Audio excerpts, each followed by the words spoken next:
Hi guys, ayan. Mix them all together.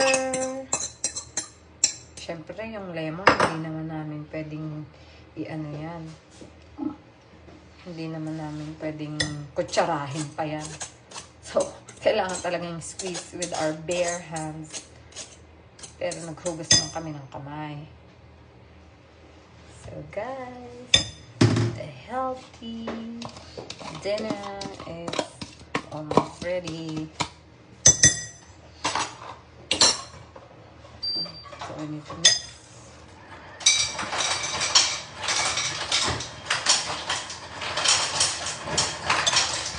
Guys, I think we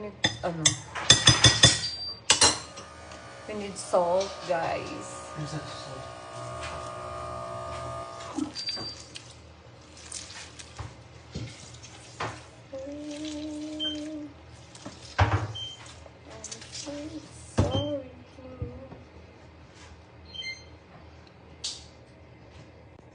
I need to add the salt.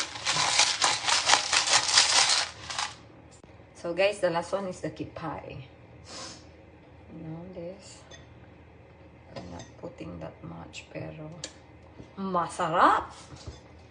Masarap ang aming salad.